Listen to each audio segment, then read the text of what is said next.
Tu bailles, je t'ai vu. Bah oui. Alors ça veut dire au lit. Comme tous les soirs à 23 h, Marie, 37 ans, s'apprête à affronter un moment d'angoisse, le coucher. Vas-y, vas-y. Depuis plus d'1 an, cette manipulatrice radio est insomniaque. Je vous montre mon lieu de torture. J'ai la chance d'avoir une couette haut de gamme, avec un oreiller qui est tout ce qu'il y a de plus moelleux, confortable pour les cervicales. J'ai un matelas qui est hyper moelleux. On a l'impression, ouais, voilà, d'être dans un cocon. Donc tout confort. Donc ça, pour le coup, je suis bien dans mon lit. C'est pour ça que le moment où je me mets au lit, c'est un moment qui est très agréable. Le moment où je me mets dans mon lit. Moi, pour moi, la terreur, ça va être le moment où je vais éteindre la lumière. Au début, Marie avait juste du mal à s'endormir. Puis elle a commencé à se réveiller plusieurs fois pendant la nuit. Aujourd'hui, Marie enchaîne les nuits blanches. Le radio réveil est devenu mon pire ennemi. C'est lui qui me fait dire que le temps y passe et que le sommeil est toujours pas venu. Tous les soirs, il passe comme ça. Alors voilà, Cyril le garde dans son axe, pourvu que Cyril puisse voir l'heure et pourvu que moi je ne puisse pas la voir. Son mari, Cyril, 41 ans, est commerçant. Et ses nuits sont aussi très perturbées par les insomnies de sa femme.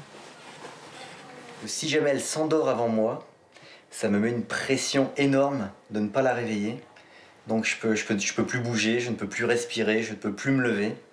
Donc le but, c'est de m'endormir avant elle.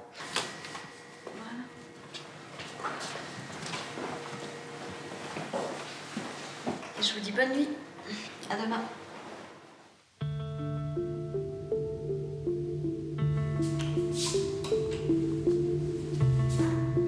1 h du matin, Marie n'a toujours pas fermé l'œil. Je me suis levée parce que là, voilà, je commence à tourner sans aucun signe de sommeil. Donc j'attends d'avoir les yeux qui me piquent un peu, puis je retourne me coucher, quoi. Je reste pas debout longtemps.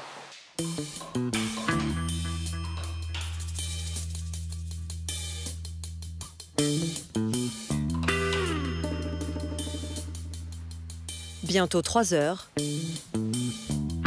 Marie ne dort toujours pas. C'est là où je commence à me mettre à ruminer et à me dire, mais voilà, pourquoi tu dors pas là? Voilà, t'arrives à 48 heures sans sommeil. C'est là où ça rentre cet agacement envers moi-même, en fait. Envers mon esprit, envers mon cerveau, quoi. En me disant, mais c'est pas possible, quoi. Tu vas pas bien, tu vas pas bien. Tiens, mais dors, bon sang, bonsoir, quoi. Dors, c'est le moment. Ma prochaine option de sommeil, moi, ça va être... là, il est à 3 h du matin. Ça va être aujourd'hui, dans, on va dire 23 h, dans 20 h. À 4 h 30, Marie se lève une dernière fois. Cette nuit-là, l'insomnie sera totale.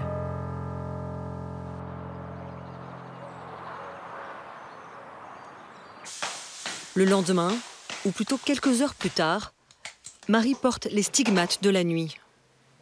Des stigmates pas seulement esthétiques. Là, depuis que je suis debout, je suis tachycarde, à plein. Ah bah, je sens que j'ai le cœur qui bat, je sais pas, 150, 160. À un moment donné, à m'essouffler et à me donner la nausée, ouais. Et puis mal à la tête. Alors ça, le mal de tête, c'est mon plus grand compagnon. Dire la tête endolorie, en fait. D'avoir l'impression d'avoir les méninges qui brûlent, quoi. Des problèmes de santé, mais aussi un comportement qui change. C'est l'heure, mon petit soussou. De m'énormer. Si elle réveille ses filles en douceur, ça va, ma toutou. Au fil de la journée, ça va, ma chérie. Marie devient plus irritable, parfois agressive. Ambre, 13 ans, et Iris, 11 ans, sont les premières à en souffrir. On aimerait bien que tu retrouves le sommeil parce que, pour toi et pour nous. Parce que toi, tu irais mieux déjà et nous aussi. Parce qu'à cause de ça, tu cries plus et puis, on peut faire moins de choses puisque tu es fatigué. Donc, ce serait bien que tu retrouves le sommeil. Bah oui. Ça vous a isolé, ces insomnies? Ah oui.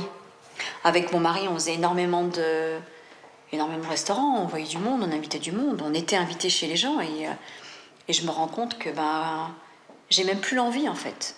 Pas parce que j'ai pas envie de voir les gens, mais parce que c'est toujours court-circuité par le soir, quoi. Ça va être le soir, il va falloir regarder l'heure, il va falloir qu'on rentre, faut pas que je boive d'alcool, faut pas que je mange trop. Enfin, ça devient une obsession, quoi. Une obsession.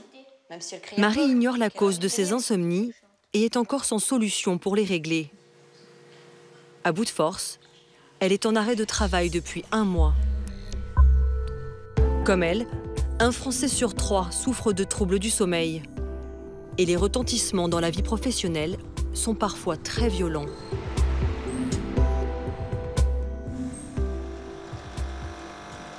Bruno, 42 ans, dort à peine 3 heures par nuit. Et cela dure depuis 3 ans. Il était technicien dans une société informatique. C'est à cause de la fatigue qu'il a perdu son emploi. J'y arrivais plus, quoi. J'avais plus la concentration, donc je faisais beaucoup d'erreurs. Donc ça allait plus, mon travail n'était pas aussi efficace. J'ai perdu mon emploi suite à ça. Bon, j'étais en CDD, donc mes mots ne m'ont pas renouvelé. Ils voulaient me renouveler, mais en fin de compte, ils ne l'ont pas fait. J'ai cherché un peu des petits boulots, mais je tenais pas le rythme. Hein. C'est-à-dire Je faisais des boulots de manutention, des petites choses comme ça. Je pouvais pas tenir la cadence. C'était pas possible, j'y arrivais pas. Donc trop fatigué, donc pas de force, pas d'énergie, pas d'envie. Tout ça lié, je gardais pas mes boulots bien longtemps. Aujourd'hui, Bruno a épuisé ses allocations chômage et vit du RSA. Il n'a aucune idée de ce qui bouleverse ses nuits. Il sait juste que son sommeil est très chaotique. Parce que je me réveille environ toutes les heures, voire toutes les demi-heures, avec des sensations, certaines fois des sensations d'étouffement, mais pas toujours. C'est pas systématique. Il y a des fois, je vais me réveiller d'un coup comme ça, je vais pas savoir pourquoi. Et je vais me rendormir et une demi-heure, 3/4 d'heure après, je me réveille. Pour comprendre, il va passer une nuit sous surveillance pour réaliser un enregistrement de son sommeil.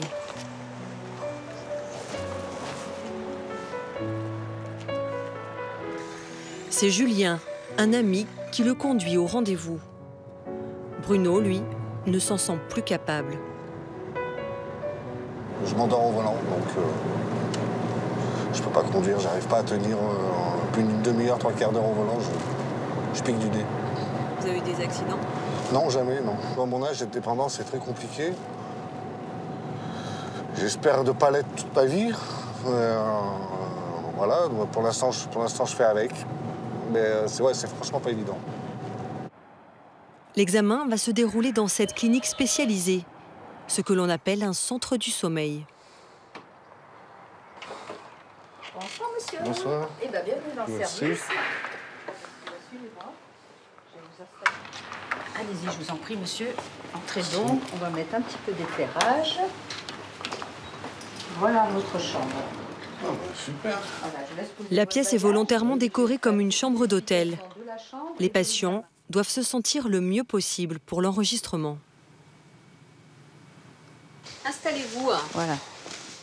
L'examen en lui-même est complètement indolore. Hein. On va commencer par vous poser 14 électrodes sur la tête.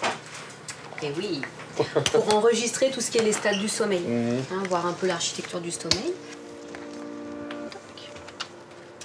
Voilà, détendez-vous, forcez pas le front. Voilà.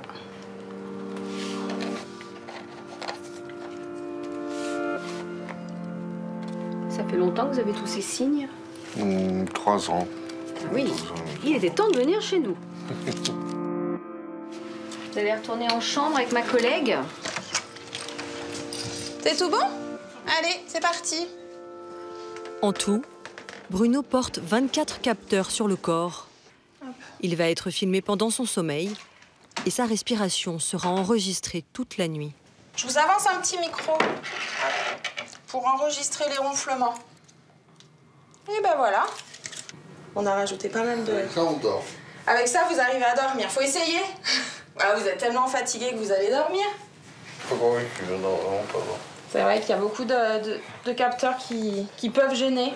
Donc vous allez voir, tellement que vous êtes fatigué, vous allez vite les oublier. Eh ben écoutez, je vous dis à demain alors. Dormez bien. Au revoir.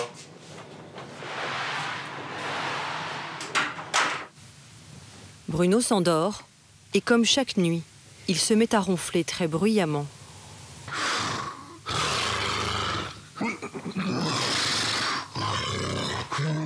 Tout à coup, plus rien. Bruno s'est arrêté de respirer. Il est en apnée.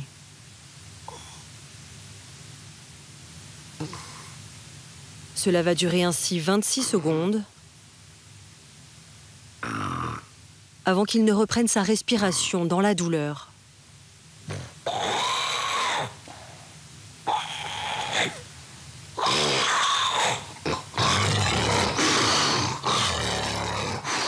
De l'autre côté du mur, dans le poste de soins, Séverine et Aude, les infirmières de garde, observent en temps réel la respiration de Bruno. Il respire plus. T'as vu, il bouge beaucoup la tête. Hein. Le phénomène se répète quelques secondes plus tard. Là, il dort. Écoute, l'apnée. Ouais, écoute. Il respire plus. Là, ça. L'air qui passe difficilement. 80, 78 en taux d'oxygène, ce qui est superment bas. Là, il essaye de reprendre son air. Il y arrive. Et il le reprend. Il fait énormément d'apnées, donc des longues apnées et qui ont des conséquences de manque d'oxygène. Donc, qui dit manque d'oxygène dit à force répété risque d'infarctus, risque d'AVC, tout ce qu'entraîne le manque d'oxygène. À chaque fois qu'il arrête de respirer, un signal est envoyé à son cerveau pour qu'il se réveille et reprenne son souffle. Cette fois, l'apnée est si longue qu'il s'étouffe et doit se redresser sur son lit pour respirer.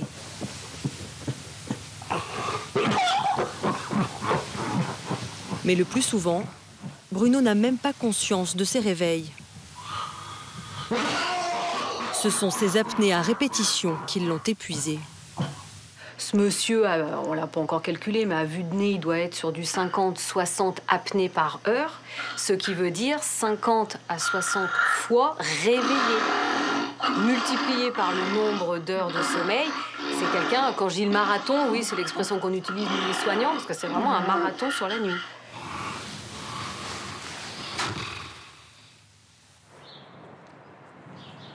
Deux jours après son test, Bruno est reçu à la clinique par le docteur Nicolas Juenet, un psychiatre spécialisé dans les troubles du sommeil. Comment allez-vous? Ça va. Ça va? Ouais, ça va, oui. Je vous laisse rentrer dans le bureau, on va en parler un peu plus, justement. Donc ça, c'est le rapport en fait de l'enregistrement qu'on a fait. La ligne d'en haut correspond à la ligne d'éveil. J'ai jamais plus de 5-10 minutes de sommeil d'affilée. Vous avez 79 fois par heure eu une interruption de la respiration. Je m'attendais pas à autant d'apnée. Je me disais que j'en faisais, mais pas autant. C'est dès que je dors. Le diagnostic est confirmé. Bruno souffre d'une forme sévère d'apnée du sommeil. Plus de 3 millions de Français en seraient atteints. Souvent, c'est une combinaison de choses, dont des choses qu'on ne maîtrise pas. C'est-à-dire le diamètre aussi des voix au départ, le relâchement musculaire pendant la nuit qui va dépendre aussi des gens. Chez certaines personnes, les apnées vont vraiment être liées au surpoids. L'âge aussi est un facteur qui joue. Hein. On sait que les apnées du sommeil, avec l'âge, leur proportion augmente. C'est 2 à 3% de la population au départ. Et puis chez les gens âgés, on estime que ça peut être 5 à 10%. Pour Bruno, il n'existe qu'un seul traitement efficace. Bonjour monsieur. Bonjour. Cette machine qui va lui être louée par un prestataire de service. La fameuse PPC, ou pression positive continue, qui va vous permettre d'insuffler de l'air dans vos voies aériennes. Prix de la location de l'appareil, 30 € par mois en moyenne, remboursé à 60% par la sécurité sociale. Et vous n'avez plus qu'à connecter le tuyau. Vous allez respirer 2 ou 3 fois dedans, et la machine va se mettre en route. Je vous invite donc à vous allonger, à vous mettre comme si vous vous endormiez. Bruno va devoir s'habituer à passer toutes ses nuits en compagnie de ce drôle d'engin. Pas très glamour, mais la garantie de nuits apaisées. Je vous trouve plus souriant. Ah oui, c'est clair. Ça donne espoir. J'en espère beaucoup en tout cas. Je me dis que ma vie va changer. Que je vais enfin retrouver de l'énergie, de l'envie, pour pouvoir vivre normalement, tout simplement. Aujourd'hui, grâce à ce masque, Bruno dort 4 à 5 heures d'affilée. Il lui aura fallu 3 ans avant d'être diagnostiquée.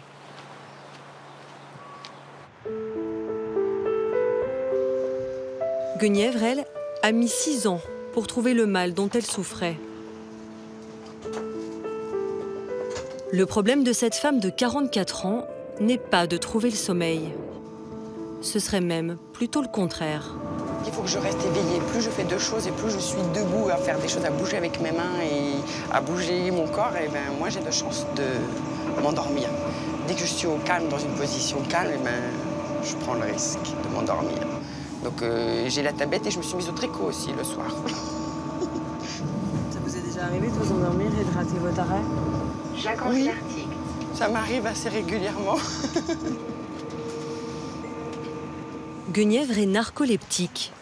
Pendant des années, elle s'endormait n'importe où, dans les transports, au restaurant et même en boîte de nuit. Il y a encore 5 ans, elle était institutrice à l'école primaire. Aujourd'hui, elle est cantonnée à la vie scolaire d'un collège de région parisienne. Bonjour, ma belle. 8 à 9, 8 à 9, 8 à 9, 8 à 9, 8 à 9, 8 à 9, 8 à 9, 8 à 9. Je t'avais dit la prochaine fois, c'était hors de colle, ma grande.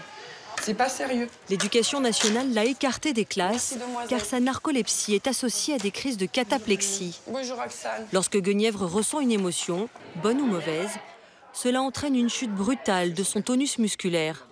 Elle perd alors l'usage de ses jambes pendant quelques secondes.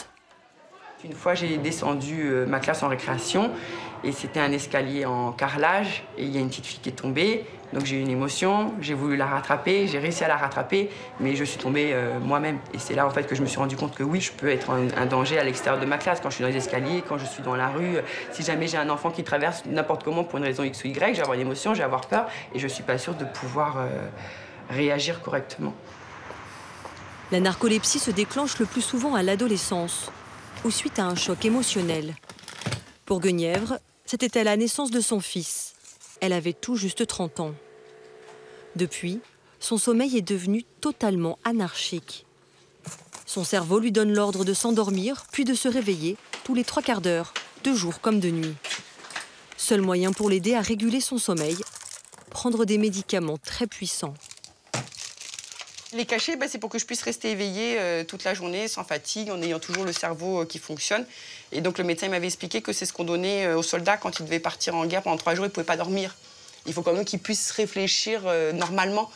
Alors ça, c'est ce qui me permet de dormir quelques heures dans la nuit. Alors on m'a expliqué que en fait, c'est l'équivalent du GHB. Le GHB, c'est ce qu'on appelle la drogue des violeurs. Et donc on met ça dans les verres des nanas dans les boîtes de nuit et en fait elles n'ont plus aucun souvenir de ce qui se passe et de ce qu'il y a. Donc voilà.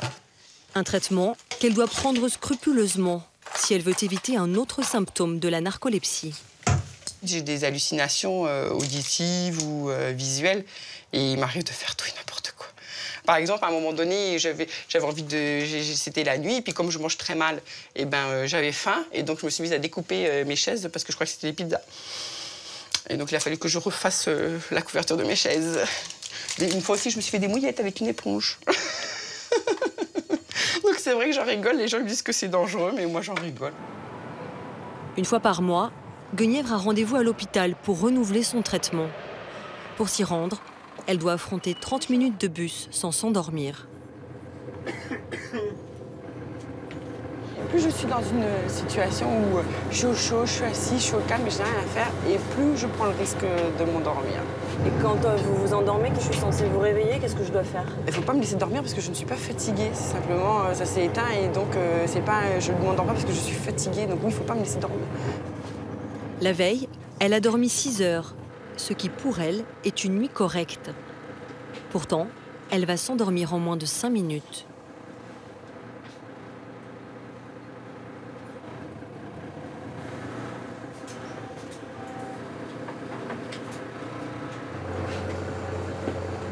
Guenièvre, ça va? Oui. Vous êtes endormie? Un petit peu, mais je me suis réveillée. Je vous réveille, vous m'aviez demandé? On arrive à Clamart? Pas encore. Quelques minutes plus tard, elle sombre de nouveau.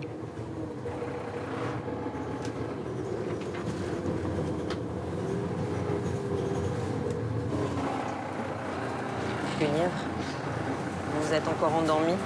Oui, il faut pas que je reste comme ça, sinon je vais encore me rendormir.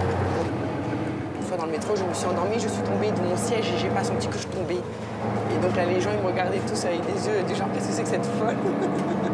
Et le regard des autres, dans ces cas-là, comment vous le vivez? Mal. J'étais pas à l'aise. J'ai l'impression d'être une bête de foire, quoi.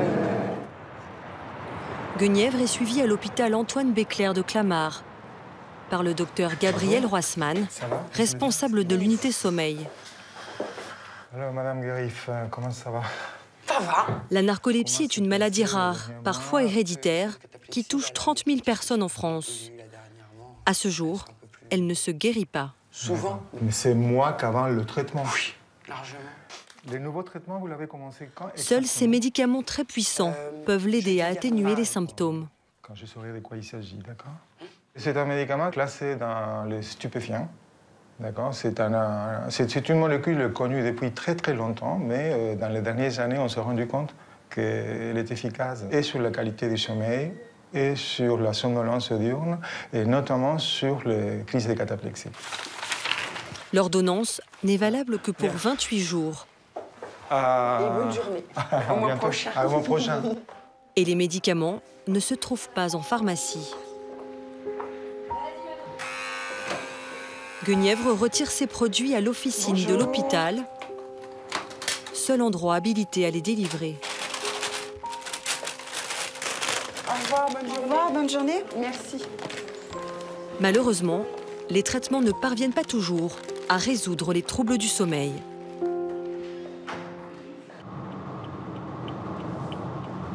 Acupuncture, sophrologie, somnifère, Marie l'insomniaque a tout essayé.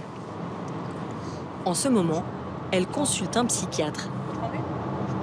Le rendez-vous, il est important parce que, voilà, moi, ça fait un peu plus d'un mois que je suis en arrêt de travail. Et j'attends vraiment de savoir avec le psychiatre si lui juge que je suis apte ou pas à reprendre le travail. Je sais pas si je me sens apte, mais j'ai cette envie de reprendre le travail. J'ai du mal à l'encaisser, je me dis que ça fait pas maladie, quoi. Mais pourtant, c'est là, quoi. C'est un mal qui me ronge, c'est une torture. Allez, go. L'entretien avec le psychiatre est confidentiel. Nous n'avons pas été autorisés à y assister. Marie ressort 30 minutes plus tard. Hors de question que je reprenne le travail. J'ai pas les queues d'eau de la cuillère, un mois. Un mois d'arrêt. Je suis démolie. Et donc, ce qu'il a fini par me dire aujourd'hui, c'est que j'avais atteint une faculté de masquer un état dépressif qui était costaud quand même. Pour le médecin, les insomnies sont le symptôme d'une sévère dépression qu'il faut impérativement traiter. Elle décide de passer annoncer la nouvelle à son mari. Comble de l'ironie, il tient un magasin de literie.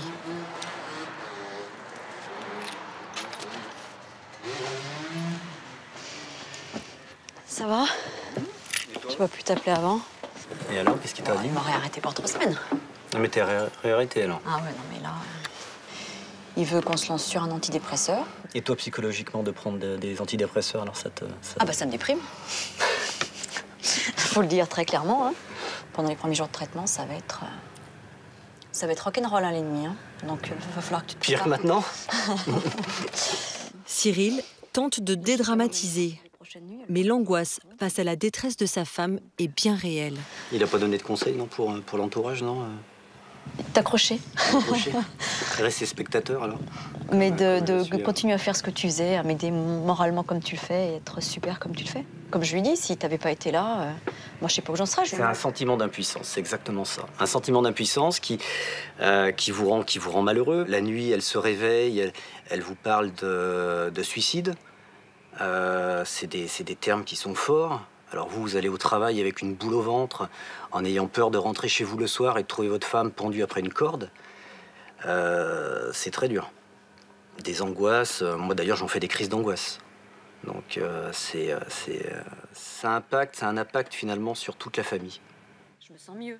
Marie affirme que ce ne sont que des mots, lancés au cœur de la nuit, au plus fort de son désespoir. d'assez gratifiant. Depuis notre tournage, Marie est toujours dans l'impasse. Le mois d'arrêt est écoulé et les antidépresseurs ne l'ont pas aidée à renouer avec le sommeil.